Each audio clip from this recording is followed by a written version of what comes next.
بے شمار مسائل کا حل استغفار کرنے کے اندر ہے، اور استغفار کرنے کا فائدہ یہ بھی ہے کہ اللہ تعالیٰ آپ کو دنیا میں مالا مال فرما دے گا۔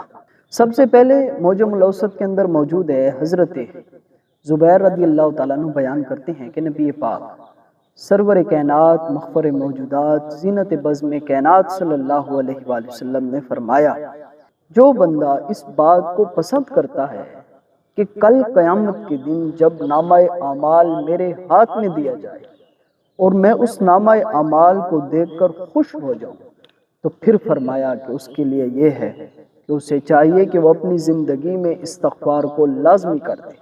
وہ استغفار کرتا رہے گا، اللہ تبارک و تعالی جل جلالہ کل قیامت کے دن بھی اس پہ یہ کرم نوازی کرے گا کہ جب بندہ مومن اپنا اعمال نامہ دیکھے گا اور وہ خوش ہو جائے گا۔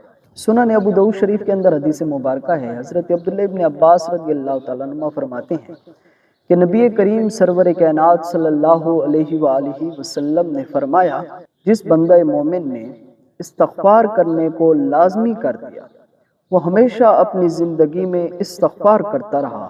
پھر سنیے پیارے محبوب صلی اللہ علیہ وسلم نے کیا فرمایا۔ کریم نے فرمایا کہ اللہ تعالیٰ اس کو تمام غموں سے نجات عطا فرما دے گا۔ پھر فرمایا کہ اللہ تعالیٰ اس کو تمام اس کی جو تنگیاں ہیں اس کے لیے خلاصی کا راستہ عطا فرما دے گا۔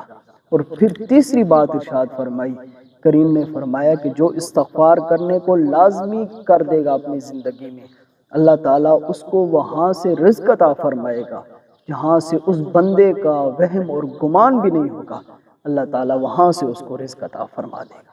میرے دوستو، یہ فرمان مصطفیٰ صلی اللہ علیہ وسلم ہے۔ اب سورج مشرق کے بجائے مغرب سے تو طلوع ہو سکتا ہے، لیکن نبی پاک صلی اللہ علیہ وسلم کا معاذ اللہ یہ فرمان مبارک جھوٹا نہیں ہو سکتا۔ آپ استغفار کر کے دیکھیں، اللہ تعالیٰ آپ کو وہاں سے رزق عطا فرمائے گا جہاں سے آپ کا وہم اور گمان بھی نہیں ہوگا۔ اللہ تعالیٰ سے دعا ہے کہ اللہ تعالیٰ ہمیں استغفار کرنے کی توفیق عطا فرمائے۔